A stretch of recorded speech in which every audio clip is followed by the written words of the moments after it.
it's Janelle from Infinite Potential Healing, and we are going to prepare for Mercury to station direct tomorrow at 3:32 p.m. Eastern Daylight Savings Time. So very exciting. Mercury is not stationing today, but it is going to station tomorrow afternoon.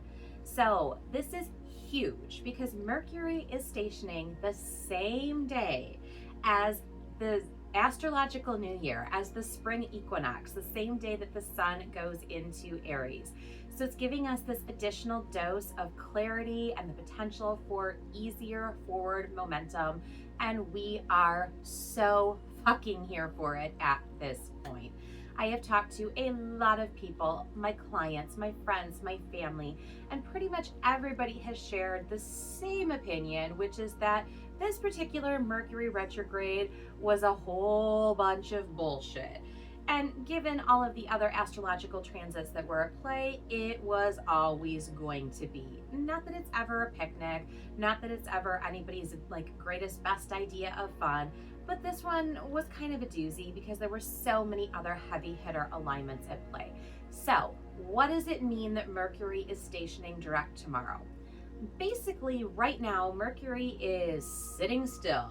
He is neither moving nor grooving. He is not going anywhere fast, and he is literally creeping, inching, even millimetering, if that's a thing, into his stationary direct position. So he's still going backwards, but preparing to sit still before he goes forward. So not all Mercury retrograde things are going to immediately rectify and vanish when Mercury stations tomorrow afternoon. If only it worked that way. Unfortunately, it doesn't. When Mercury stations direct, again, he's motionless. He's sitting still. That's why we call it a station. And he then needs to very slowly begin to regain speed, which is going to take him back to the position, the exact degree from which he retrograded from. Now, some astrologers will tell you that the outbound, which is what we call this next Mercury retrograde shadow period, some astrologers will tell you that the outbound shadow period is a week. Some will tell you it's 10 days. Some will tell you it is 2 weeks. Some people will tell you that it is 3 weeks.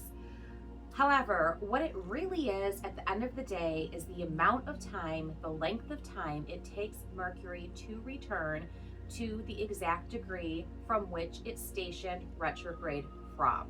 So in this case, that is happening on April 9th, early in the morning, 7 and change a.m. in the morning on April 9th, Mercury will reach the exact degree from which it's stationed retrograde from.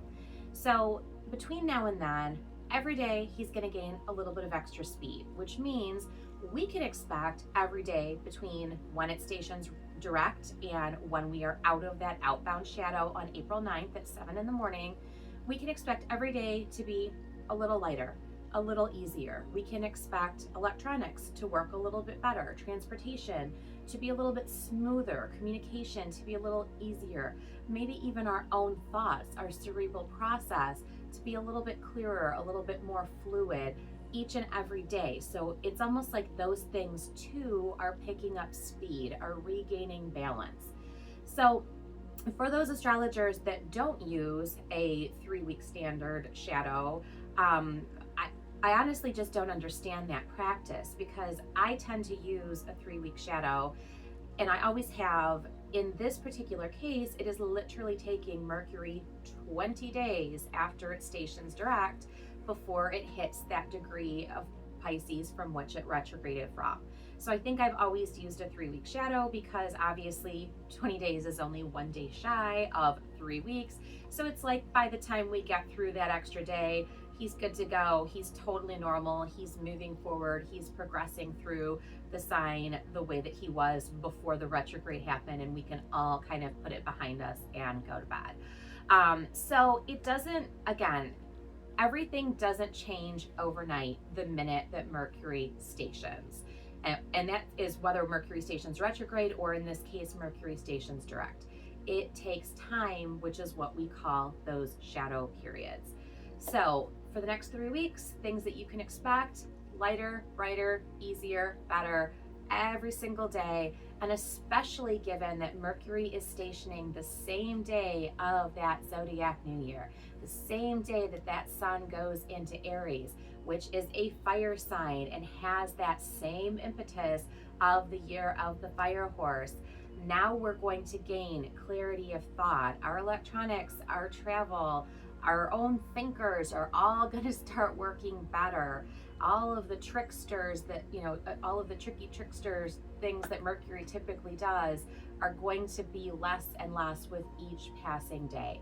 So it's a great time to slowly start to take action and kind of pace yourself over the course of the next 20 days as Mercury picks up speed.